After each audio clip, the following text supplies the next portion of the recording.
This is one of the weirs at Weir, just above the basin at the quay, and this is a fairly calm day. When we get the heavy rains up on the hills, this can become a furious torrent. This is the lower of the weirs. You can see it's fairly calm today. Across here you can see the mill on the pub. Used to be a working mill. We're looking down now towards Exeter Quay. We'll be there shortly. But if you come around here, you'll see what they built in the 1960s. A rather characterless flood relief channel which runs the way up there. This is the flood relief channel that takes excess water from the weir at X when the waters are very high and bypasses that weir. It was built after the floods in 1960, so this was built in the 60s, and it really is a lost opportunity for Exeter. It is just a concrete channel with concrete paths either side and a rather nasty concrete railway bridge. So much could have been done with this. Instead, although it's well used as a shortcut or a good cut into town, it really is a carbuncle.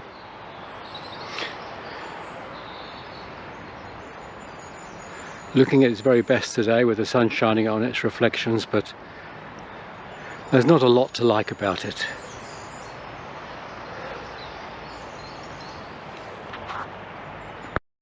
This now is the short section of the River Exe between the Weir and the quayside at Exeter.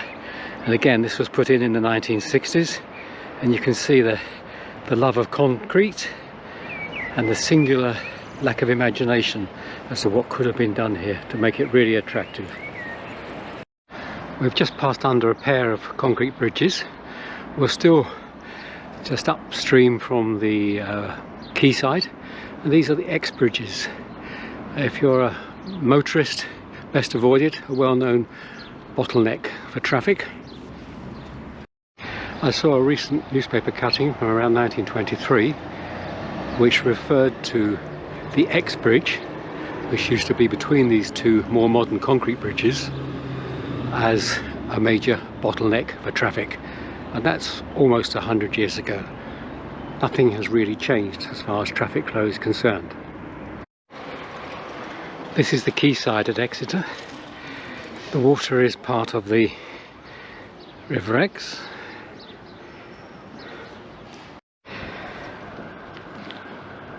In this direction is the Weir. These are the old industrial units. And down that way is Weir, and the entrance to the Exeter Ship Canal. So this is the end of the Exeter Ship Canal. This is the pool on Haven Banks. The other side to the quay. We'll pan round. Been developed now, very popular place. Cafes, restaurants.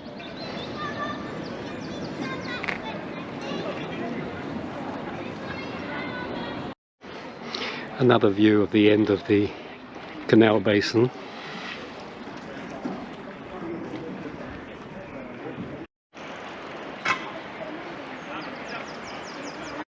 Looking along the canal,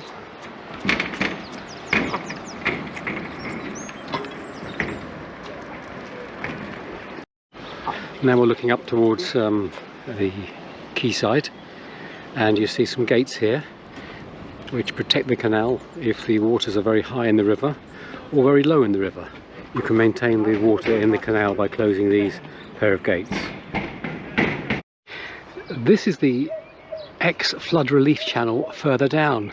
We've got away from the horrible concrete structure we saw earlier on to a much more natural looking area that can take the excess water runoffs, and here wildlife thrives.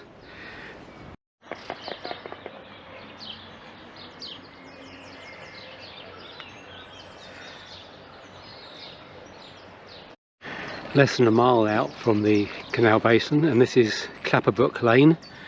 a narrow crossing over the canal.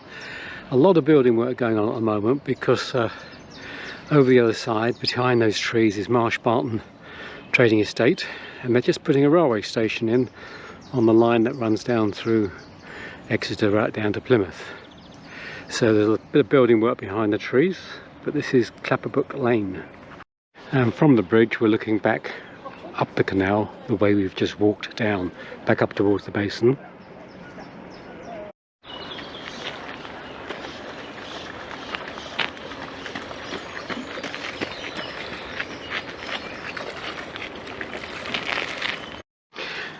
We're a mile and a half in from the start of the canal, and this is a place called Double Locks.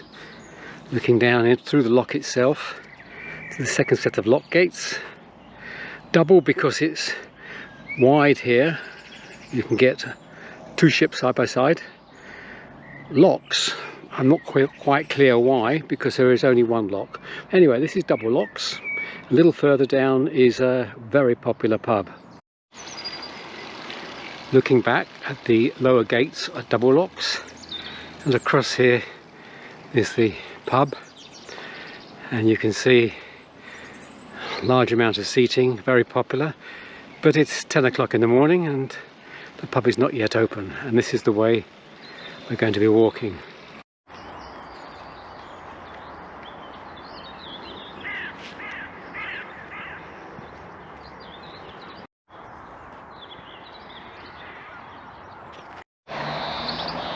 Two miles in and the canal goes under the busy A379. There are a pair of bridges here to allow ships to go under, and although the canal is not very busy, on the odd occasion they have to open those bridges for the boats. It brings this side of Exeter to a complete standstill. There's a path that goes up onto the bridge and a pedestrian controlled crossing, so it's quite safe to get across here.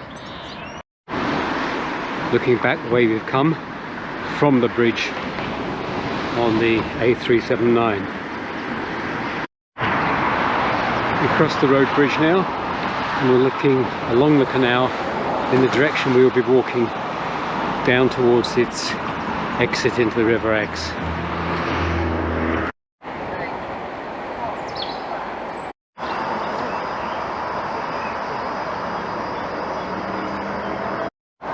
Just over 3 miles in, and the canal at this point is even wider than before, and probably an indication that this is where ships moored up to discharge their cargo, but there's very little indication at the moment of where the industry used to be. Looking back the way we've come,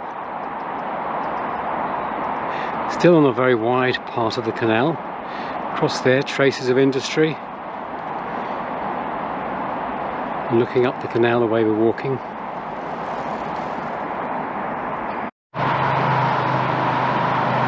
Now coming up to the rather noisy bridge carrying the M5 over the canal path.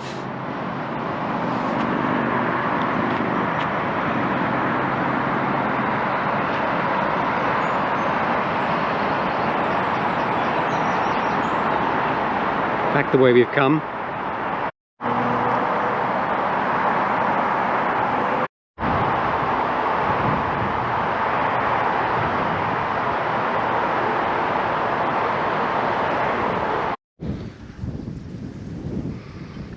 The path has now divided.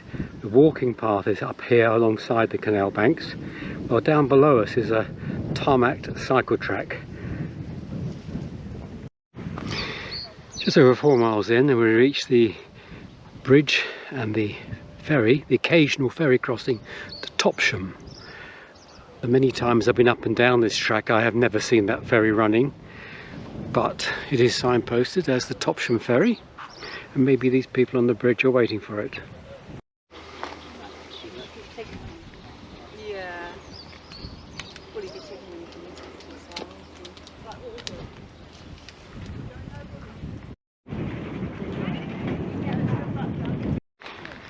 Got a group of twitchers here looking across the water meadows, so presumably there's something to add to their collection to tick off.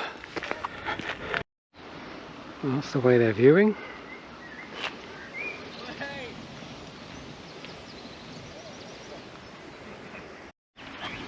Just a view inland, and beneath us you can see the cycle trail.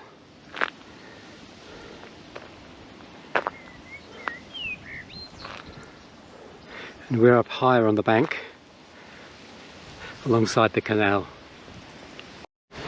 Well, we're reaching the end of the canal now, where it joins the River Exe again. This is the canal basin at a place called Turf Lock, and we'll walk down there. You can see the gate straight ahead of us. If I spin round and have a look at the way we've come, if you look in now, you can just about see the estuary of the River Exe, which is running alongside us. And then we're looking around here, back up the route that we've walked down. Looking across at the Turf Hotel, and here are the higher lock gates where the canal is lowered into the river estuary.